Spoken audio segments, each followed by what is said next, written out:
No próximo tópico que trataremos, abordaremos as curvas de Bézier.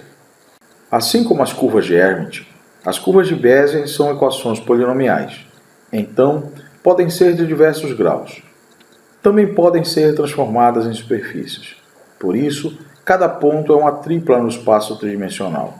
Para isso, usam o conceito de pontos de controle.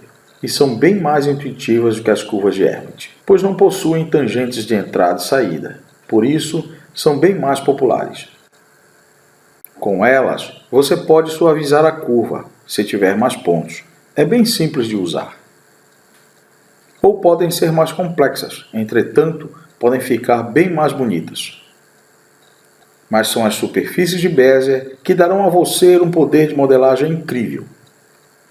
Essas superfícies podem ser bem suaves e contornáveis. E também podem incluir muitos detalhes, mais fáceis de construir.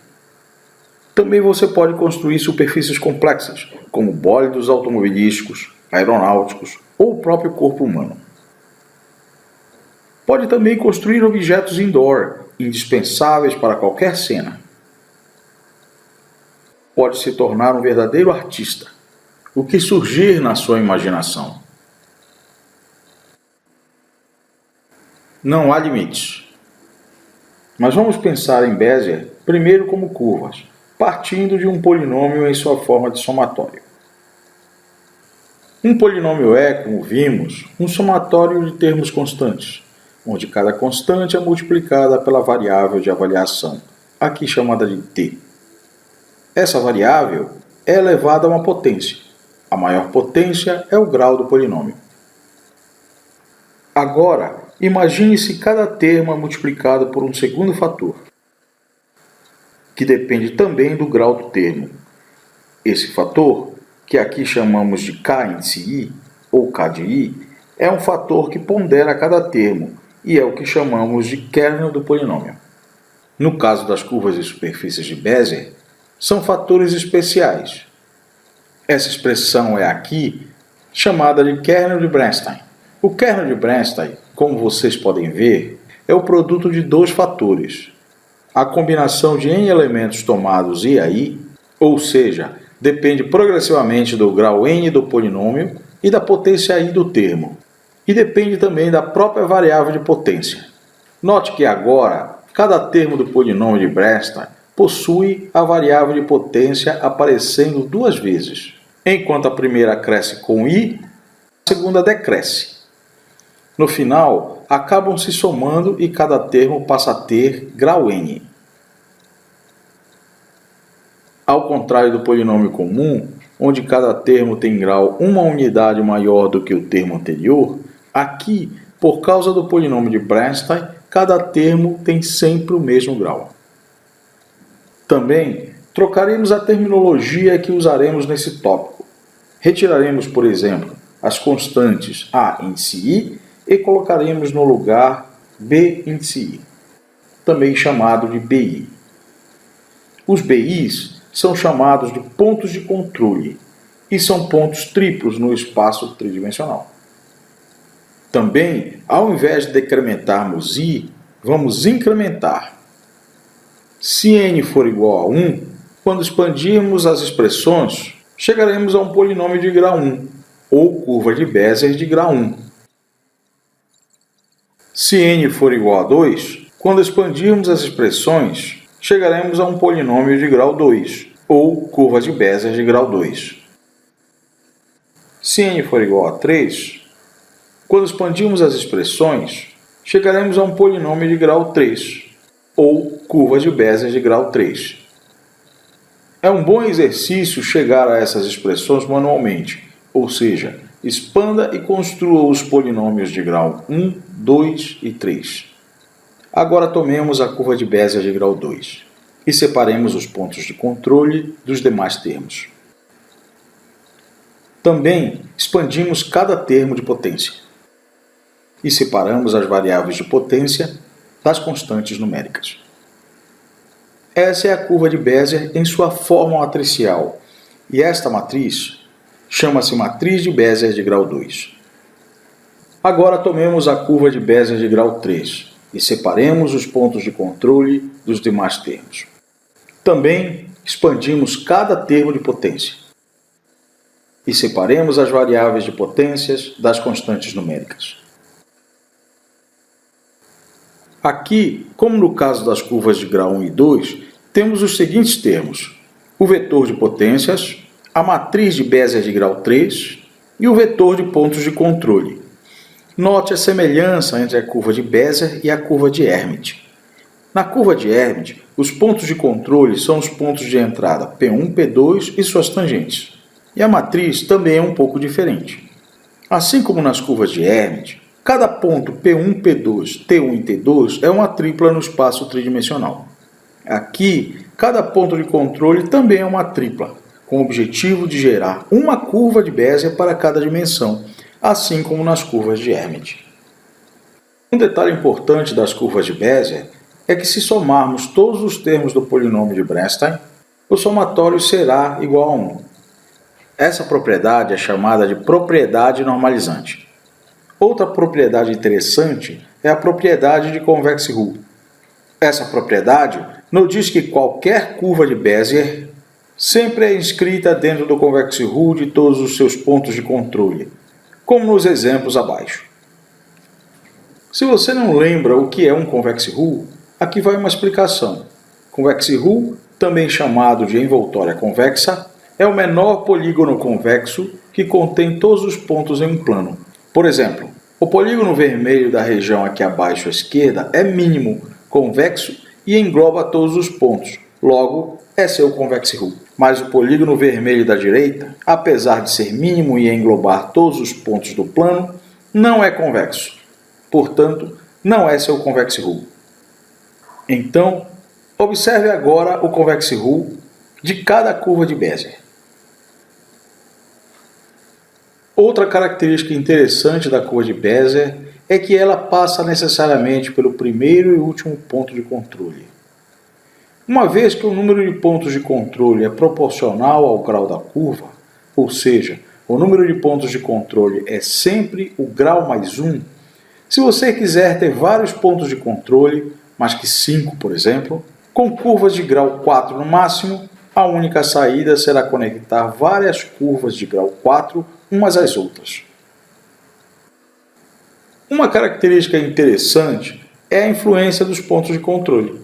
Tomemos como exemplo a curva de Bézier de grau 3. Note que ela é a soma de 4 polinômios do terceiro grau. Se exibirmos individualmente cada um desses 4 polinômios, notaremos que, quando t igual a 0, a curva de Bézier dependerá somente do ponto de controle B0. Dizemos que ela só é influenciada por B0 no ponto t igual a 0. No ponto t igual a 1, por sua vez, ela é influenciada somente por B3, uma vez que a curva de Bézier dependerá somente de B3 nesse ponto. Em quaisquer outros pontos t maiores do que 0 e menores do que 1, a curva de Bézier é uma mistura de todos os 4 pontos de controle. Há uma maneira visual de prever por onde passam as curvas de Bézier, sem precisar lançar mão do polinômio. Se você tiver, por exemplo, 4 pontos de controle, como aqui na figura, P0, P1, P2 e P3, façamos o seguinte: marcamos o ponto médio entre cada par e chamamos de B0, B1 e B2. E liguemos esses pontos por arestas, tomando o ponto médio delas, que também ligamos por uma aresta. O ponto médio dessa última aresta chamaremos de D0. A curva de Bézier de grau 3 passará iniciando por P0, tangenciará em D0 e terminará em P3. O efeito aqui fica melhor observado se variarmos a posição de B0 desde P0 até P1 e de B1 desde P1 até P2. Observemos os efeitos, então, para as curvas de Bézier de grau 1, 2 e 3.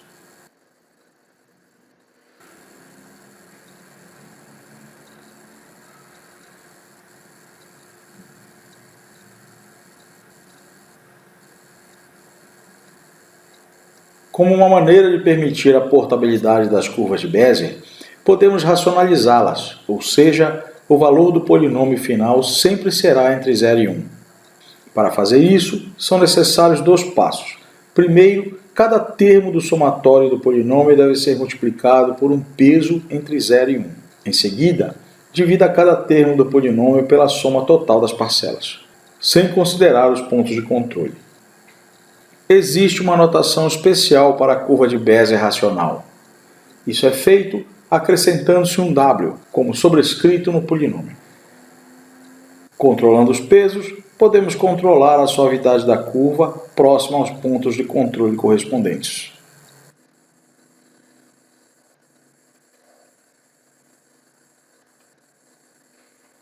Uma vez entendido o que é uma curva de Bézier, agora podemos falar em superfícies de Bézier. Uma superfície de Bézier pode ser construída a partir de uma curva de Bézier. Para isso, retornamos à equação geral da curva do polinômio de Bézier. A ideia da superfície de Bézier é a mesma da curva de Bézier, só que em duas dimensões.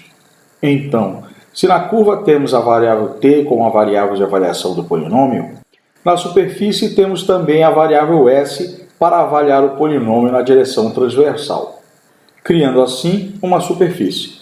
No entanto, não introduziremos a variável s no polinômio de Bernstein, e sim introduziremos um novo polinômio de Bernstein. Assim, temos como controlar o número de termos, representado aqui por j, da dimensão transversal, independente do número de termos da curva original. Também, o grau, aqui chamado de m, do polinômio de Bézier na direção transversal, pode ser independente do grau n do polinômio original. Assim, temos na superfície de Bézier dois somatórios independentes, um para i e outro para j. No formato matricial da superfície de Bézier, temos o vetor de potência na direção transversal. Temos também o vetor de potências na direção original. É comum falarmos direção S e direção T, respectivamente. Temos também a mesma matriz de Bézier de grau 3. Esta é exatamente a mesma matriz que gera a curva de Bézier. Essa matriz também aparece aqui do lado esquerdo do vetor T. No centro dessas duas matrizes, aparece a matriz de pontos de controle. Antes, nós tínhamos um vetor 1D de pontos de controle. Agora, na superfície, trata-se de uma matriz bidimensional. Aqui mostramos um resumo da superfície de Bézier em sua forma de somatório polinomial, forma matricial e visual de sua superfície para as variáveis de avaliação nas direções S e T. Considerando os aspectos computacionais, podemos dizer que as curvas de Bézier são computacionalmente baratas, mesmo com uma discretização de t ou s muito pequena. Como resumo, podemos destacar as principais partes como: são curvas poligonais, a sua avaliação é feita pelo polinômio de Bernstein, pode ser utilizado o algoritmo de Castejo, o número de pontos de controle e grau são interdependentes, possui a propriedade de convex rule, no início é influenciada somente pelo primeiro ponto e no final somente pelo último. No meio é uma soma ponderada de todos os outros demais pontos de controle. E finalmente, passa pelo primeiro e último ponto necessariamente. Neste tópico, falaremos sobre as curvas B-splines. As B-splines foram desenvolvidas em 1967 por Schoenberg e são até hoje os tipos mais populares em computação gráfica. Uma B-spline é uma versão da curva de Bézier que não passa pelos pontos de controle, o que permite ela ser gerada para quaisquer números de pontos de controle, tornando o grau do polinômio independente do número desses pontos. A forma básica de uma B-spline é bastante semelhante à forma básica de uma curva de Bézier. A principal diferença é que o kernel, que na forma da B-spline, é bem diferente no entanto. O kernel de Bernstein da Bézier depende do termo i e do grau n, são interdependentes. Por outro lado, o kernel da B-spline depende somente do termo i e do grau independente k. O kernel da B-spline é o seu principal diferencial. Note que ele é recursivo, ou seja, é um polinômio que depende dele mesmo. Esse kernel depende de i, que é o índice do termo, e que vai aumentando a cada recursão. Também depende do parâmetro k, que controla o grau do polinômio. Note que k é independente de i. Também k vai diminuindo a cada recursão. Mas um dos aspectos mais notáveis da B-spline é o fator normalizante ponderador do kernel, aqui chamado de nó. Trata-se de um vetor que é uma sequência de números, a que você quiser, desde que seja não decrescente, ou seja, pode até repetir um número, mas nunca pode ser menor que o anterior. Mas para que serve isso? Chamamos essa sequência de vetor de nós, aqui representado por alfa. Por exemplo, se essa sequência for uniforme, tal como 5, 6, 7, 8, 9, a B-spline será uniforme. Se essa sequência for periódica, a B-spline será periódica. Por exemplo, 1, 2, 3, 1, 2, 3, 1, 2, 3. Mas também pode ser não uniforme, não periódica, o que você quiser, desde que a sequência seja não decrescente. E quanto à recursão? Quando ela para, note que k só vai diminuindo a cada chamada recursiva. A chamada recursiva para na seguinte situação. Quando k é igual a 0, o resultado do kernel será igual a 1 se o valor da variável de controle estiver no vetor de nós entre αi e αi mais 1, e será igual a 0 em todos os demais casos. A boa notícia, e que também é outra vantagem das B-splines, é que esses valores podem ser todos previamente calculados, o que facilita enormemente o processo computacional. Por exemplo, para construir uma B-spline de grau 1, basta colocar na equação acima k igual a 2 e utilizar a seguinte expressão. Para uma B-spline de grau 2, basta colocarmos k igual a 3 na equação acima, que chegaremos à expressão a seguir. E para uma B-spline de grau 3, chegamos à expressão abaixo, colocando k igual a 4 na equação do polinômio da B-spline acima. Assim como nas curvas de Bézier, as curvas B-spline podem ser racionais e são construídas da mesma forma que as curvas de Bézier racionais, ou seja, podem ser construídas em 2 passos. Assim como na curva de Bézier, no primeiro passo, cada termo do somatório do polinômio deve ser multiplicado por um peso entre 0 e 1. Em seguida, divida cada termo do polinômio pela soma total das parcelas, sem considerar os pontos de controle. E também, assim como nas curvas de Bézier, existe uma notação especial para elas no formato racional. Isso é feito acrescentando-se um w, como sendo sobrescrito no polinômio. Um aspecto já comentado que somente as B-spline possuem é o vetor de nós.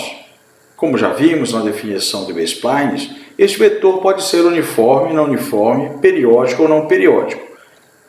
No caso especial de ser não uniforme, e além disso, a curva for racional, a B-spline é chamada pelo nome especial de NURB, que quer dizer Non-Uniform Rational B-splines.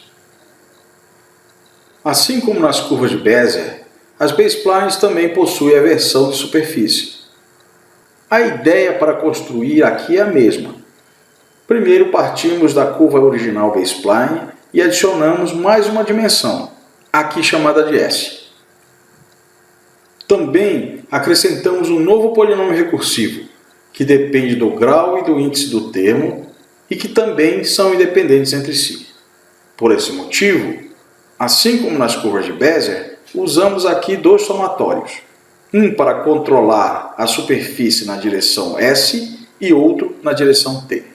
A versão matricial é muito semelhante à superfície de Bézier, pois temos o mesmo vetor de potência na direção S e outro na direção T. Até a matriz de controle é muito semelhante, sendo apenas as 2 últimas linhas um pouco diferente. Essa matriz é chamada de matriz B-spline bicúbica e a matriz de pontos de controle é a mesma.